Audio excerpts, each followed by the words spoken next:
Hi, welcome everyone. We are back from the Center for Mental Health for Coping with COVID. I'm Laura Byer, Regional Director. Hello, and I'm Dr. Nicholas Taylor, psychologist with the Center for Mental Health.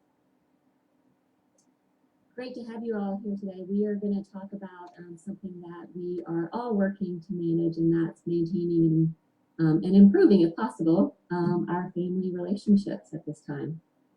So Nick, how are things going? That's a good question. So I don't know how many of our kind of viewing audience right now are experiencing this, but we have a 15-year-old daughter at home. I think I mentioned that last week. And we've been exploring, what it's like to spend a lot of time with a teenager where kind of her contact is limited to the two of us, and have learned quite a bit. Now, your kids are younger though, right, Laura? I do have a young teenager and then an 8-year-old, so a little bit younger. Yeah. So I think, discussing family relationships relates to all of us. And I think it even relates to those of us who may not have family members living in our homes. Like we were just discussing earlier as we were preparing for this call, some of us have maybe aging parents or family members who are living other places in the country or in the world even. And managing those relationships is something that's just on a lot of our minds, and it weighs heavily on our hearts. I'm really glad that we got to talk about this topic with you today. So hopefully we have some things that are helpful to share, but also want to remind you that the Center for Mental Health is here, and we're ready to offer any kinds of help that we might be able to. We're doing televideo counseling sessions, and we'll keep mentioning our contact information. If you call the number 252-3200-970 area code. That's a good way to get a hold of the center and look at setting up services. But let's talk about kind of family relationships. So Laura, kind of in preparation for today, what really kind of weighed heavily on your heart about what might be helpful for others to hear? Yeah, thanks, Nick. That's a great question. So one of the things that's been coming up consistently is that right now we are spending more time together in close proximity with our families, and that can get really stressful because in our close relationships, spending time apart is actually really good. Having some distance, using our friends as part of our support network, like a lot of time we get a lot of what we need from multiple people in our lives. And so right now, we are depending upon a much smaller group of people or just our family for all of our emotional and social needs. And that in and of itself can be really stressful. Yeah. And so on the flip, now is a time when some individuals and couples are taking advantage and doing couples therapy. And so it can be a good time for that. So those are a couple of things that are popping up right now. How about in your world? Wow, isn't that interesting? So sometimes it's not just coping with COVID, but really kind of making the best of this kind of a situation. Hey, now might be a better time than any other to work on our relationship because we have the time, and we can really put forth that effort. Whereas in our busy day-to-day lives, when things are normal, maybe we wouldn't have that. So I think that's fantastic, and would hope that everyone would take advantage as best they can on how to make family relationships better. So thanks. Yeah. One of the things I wanted to mention, especially as we're parenting and communicating with family members, is to really get a sense of what might be going on in their world. If I could use my own family as an example. So our 15-year-old daughter was cast in the spring play for her high school, and it was her first kind of major role. And she was so excited. We were excited about it as well. I'm somebody who I did theater in high school, so I was thrilled that she was kind of interested in it as well. And so we were just kind of celebrating the family, this whole experience. And so the other day, I walked into her room just kind of checking on her because I thought she was doing homework or schoolwork because I didn't hear anything. And she was kind of curled up on her bed, just looking in the corner of her room. And there in the corner of her room was her script and her costume from the play that, of course, had been canceled. And I just got a full sense of what that must be like. And I remembered like the first big production I was in high school. I thought, what if like the week before Tech Week, 2 weeks before performance, the whole thing got canceled? Yeah. And it really kind of helped me get a sense of what that was like for her. And I was able to kind of sit on the corner of her bed and say, man, I'm so sorry. Just tell me what it's like for you. And just really spend that time listening to her as she talked about this loss that is almost unfathomable. I mean, who, in their high school experience just kind of loses out on key events, whether it be school plays or musicals or sporting events or student body elections or all of the kinds of things that are just kind of part of our high school experience. And now suddenly we just don't get to have those. So I think really listening to our family members, not just our teenagers, but everyone. What is it they're missing out on? What is it that they feel is a loss for them? They might just need somebody to talk to. And that's kind of been on my mind as, I both experienced that and then been thinking about others who are facing something similar. Yeah, there's a lot of loss right now of normal, typical interactions and social engagements, especially for our youth, but for everyone. Yeah. So individuals who are living with by themselves or with family members that they're caring for. There's a lot of challenges and loss right now. I appreciate you sharing that story about your daughter. Yeah. I think I actually had a question about speaking of teens. Kind of related to that, but a little different. Like, how much time is okay for kids or teens to spend in their rooms, not interacting with family? Yeah, and how much time sometimes my parents prefer that their kids spend. So it's a balance, isn't it? It's tricky. I think we mentioned last week a very good point, and that is, Laura, you mentioned that we kind of change our expectations around things like screen time and around how much time our kids might spend in their rooms. Normally it would be unheard of to say, oh yeah, go, spend a couple hours in your room by yourself. Whereas, now we're a little more understanding. And I think it's really about kind of meeting our kids where they are and listening to what they need and respecting the fact that they're going to have some wisdom.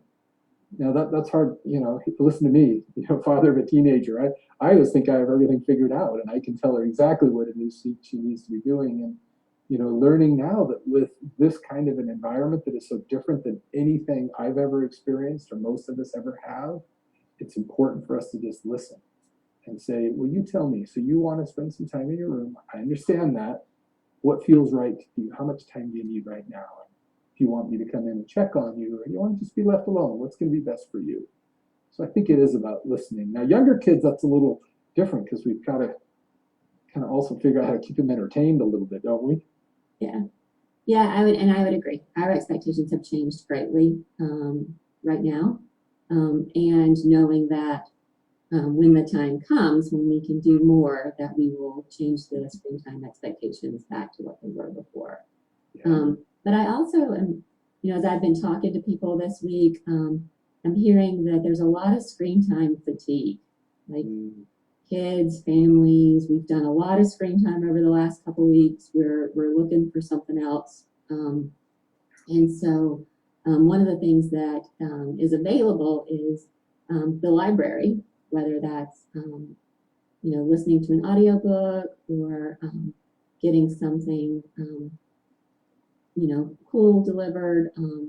Like there are some opportunities to engage in the outside world and do some things that maybe we haven't done. Put together something, do a puzzle. So there are some options, but as far as I think screen times and interactions, everything's been flipped upside down, and we all definitely benefit from really lowering our expectations right now, knowing that we'll put them back into place, and maybe having that conversation of right now we have changed our expectations. We're doing much more screen time. We're letting you stay in your room much more, but know that we will change that back when the time comes to our normal family expectation.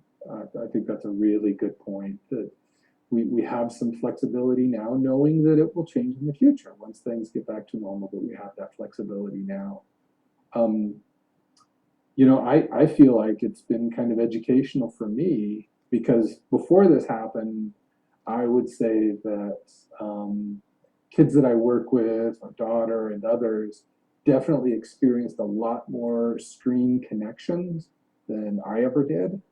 And now with that change where all of my interactions, with the exception of my immediate family, are through screen time as well, it's really kind of helped me appreciate how it is that our kids connect and recognizing that, hey, this is kind of how they do things and helping me appreciate that that is important to them. So like when our daughter says that, hey, I want to go, chat, she's really into online cartoons. I want to go chat with some of my friends about a comic book. And so she'll go do that. And I'll recognize that's no different than me, calling up a buddy or seeing someone who has an interest that I like and talking about it face to face with them. So, yeah. Yep, it looks like we've got a couple questions. One of them is the age-old question of like, given this extra pressure, how do we get siblings to get along with each other? And wow. Maybe I'll let you handle that one, Laura. Wow. That's a good one. Yeah, always hard, especially siblings, have different personalities, and yet they're required to spend a lot of time together. I think what I found is that we may be in situations where older siblings are being asked to do more care, oversight, watching, helping in ways that they don't normally. And so just being mindful of clarifying what we're asking of our kids right now, what are the role expectations, and what are still the parenting expectations, so that we can take as much pressure off of that relationship among them as possible, because they're together more when they would be normally at school with same age peers, where they have an opportunity to get some of that energy out, and they're combined, and our kids don't always come with the same personalities and the same goals and the same desires. So that's a hard one for sure.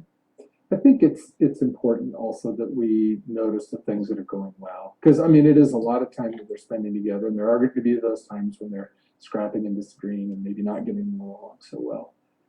Yet there's also and I think it goes beyond our kids and families, just in our community in general, there seems to be, as we mentioned last week, there just seems to be a greater sense of kindness, a greater sense of awareness that we're all in this together. And I think that, taking those moments when you notice one of your kids do something kind for another sibling, just to point that out. Maybe they were not getting along all morning, but then, for that one moment, maybe one kid went in and helped another kid clean their room, or was playing nicely with them, or figuring out a way to help, to just pause and really point that out.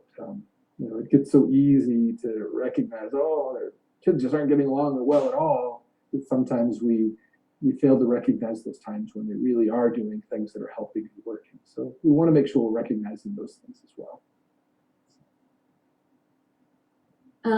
So great question on how do we help family who might be struggling with severe mental health issues when we can't keep our routine? Yeah, wow.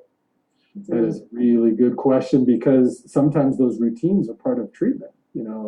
I get up, I make sure that I'm doing this, then I'm doing that, then I'm going to this place or that place. And that's one of the ways that I might manage my symptoms. So it becomes really important. Yep. I think there's some things that we can definitely do, though. First of all, again, going back to that conversation of recognizing that this is a different situation that we're in right now. Let's modify our expectations.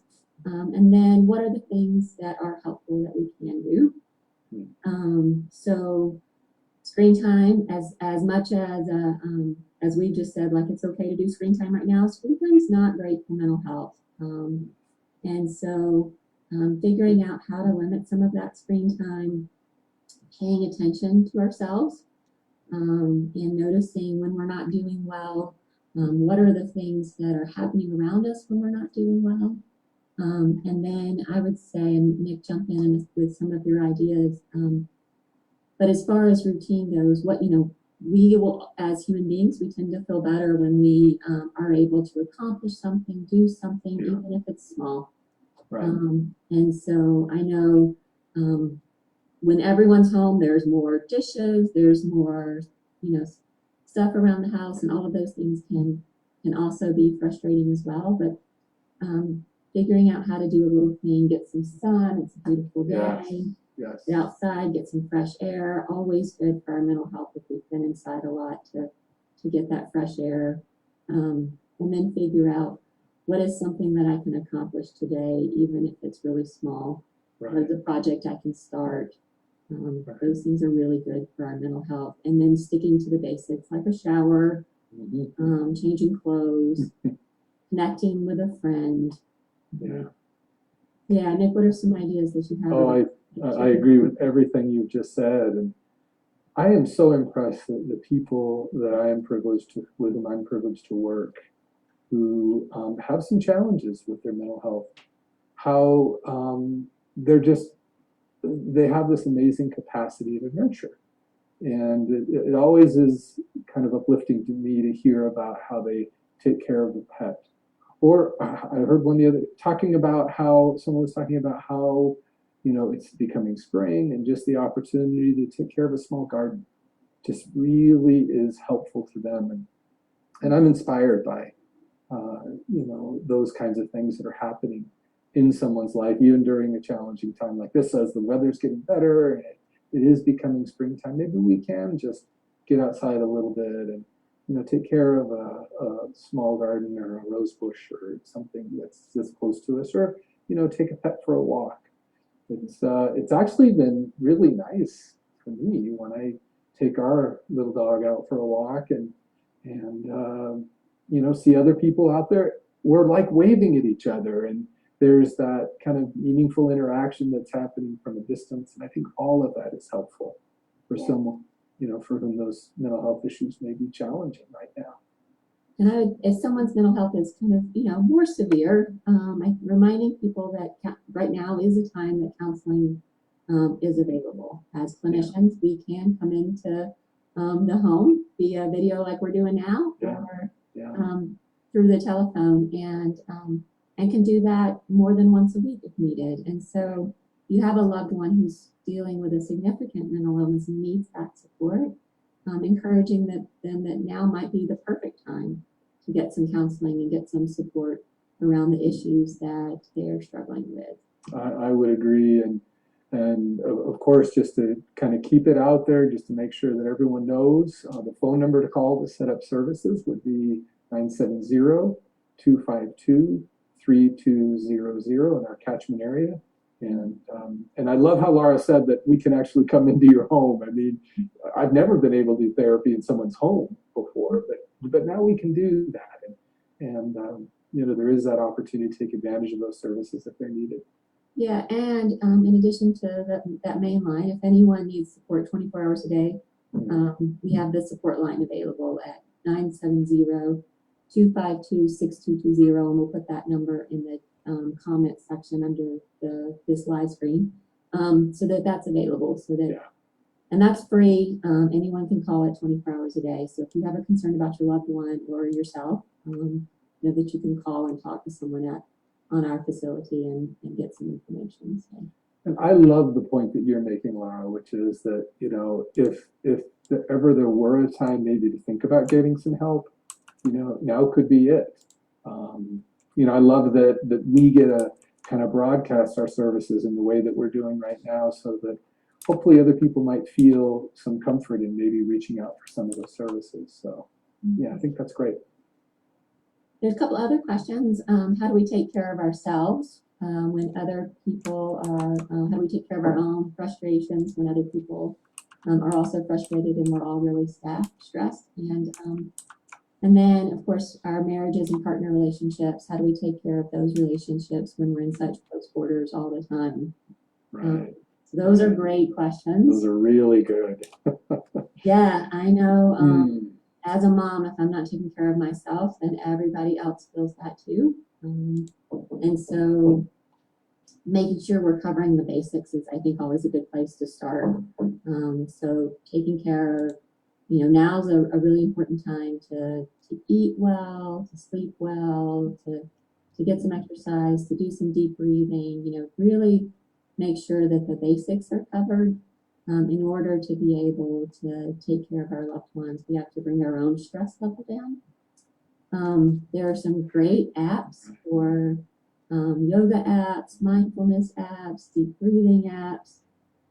So utilizing all of those supports that we can bring into our home to really bring our own stress level down. So I know when I get stressed, I start to feel it in my chest, and I start to get kind of irritated, snappy with the people I love. And so making sure that I'm taking care of my own stress, and getting in a walk or some exercise does a world of good for me to help burn off some of that stress so that I can come back in feeling refreshed and take care of my family. Yeah, I think that's very good. You know, topic of close relationships, that's where it becomes challenging sometimes. As was mentioned, we're in close quarters and, you know, facing some different kinds of circumstances than we would ever expect. I heard something this morning. I went out for a run this morning, was listening to a podcast that was very inspirational. And one of the points that the speaker was making was,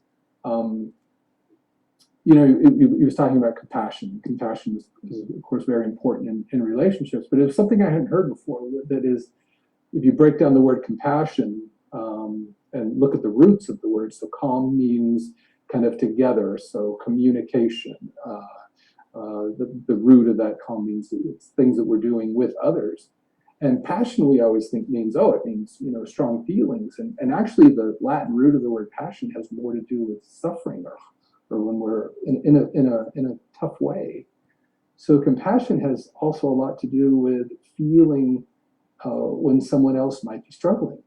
And so going back to the point that, you know, we were mentioning earlier about just listening to maybe our kids, boy, that really applies in relationships where, you know, we're listening. Hey, what about this is challenging for you?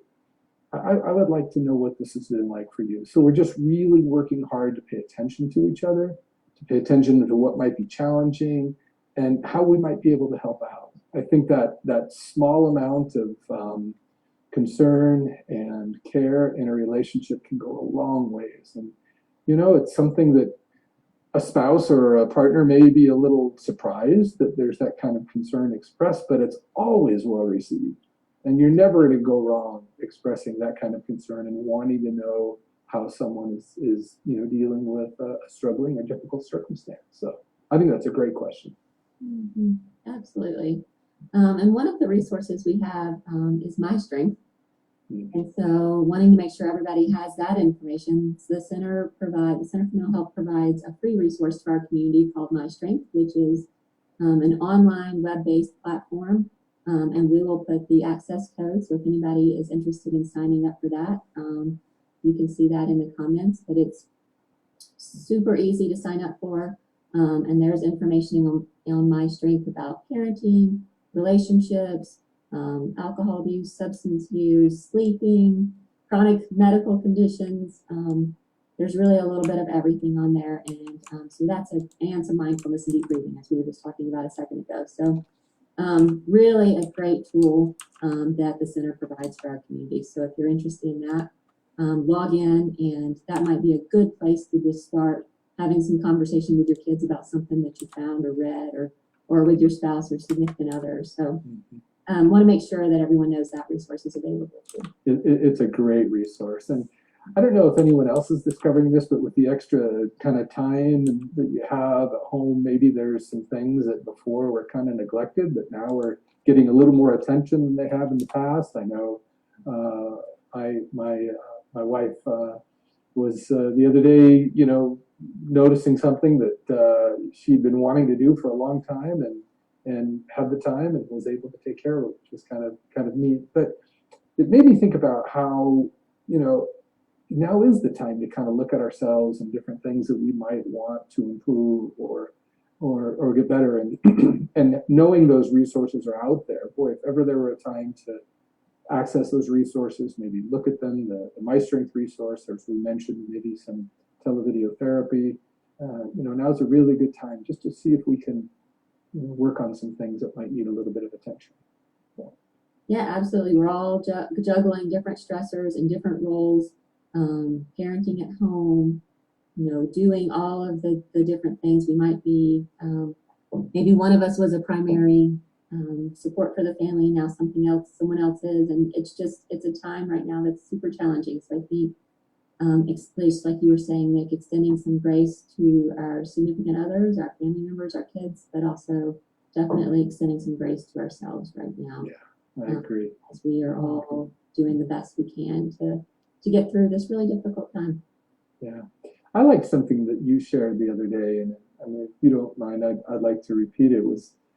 I think you were discussing how you were on a Zoom call or something with some members of the community, and there's some changing roles that are going on right now. And Laura, you were talking about how there was someone who was a father, and obviously small children, and he's doing the Zoom call as kids are kind of crawling all over him, and trying to do his work. I was so impressed with that there would be a father who says, you know what, hey, we're in this together. And, it might be that in the past, maybe one partner kind of took on more responsibilities for some things than another, but we're kind of all figuring out a way to do this together. And it might mean that we're doing some things that normally we didn't do before. And that's okay. That's okay, because it's a chance for us to explore how to get through this together by being supportive of each other. So. Absolutely. Well, want to thank everyone for joining us today. Next Tuesday, we will be doing it again from 12 to 12:30 on how best to cope with COVID. And we'll be talking about specifically more in-depth anger and frustration that might come from managing the stress of this situation. So join us back and feel free to shoot us any questions or thoughts you have and any topics you'd like covered. Yeah, and that's gonna be a great topic, and hopefully we can provide not only some practical ideas, but also discuss further some resources that can be accessed. But it's been wonderful, Laura. You're fantastic as always. And, Thank you, Nick. it's been good broadcasting, and hopefully we're able to make a little bit of difference. And if there's anything that we can do to kind of follow up, please don't hesitate to contact us at the Center for Mental Health. Thank you. Thank you all. Bye. All right.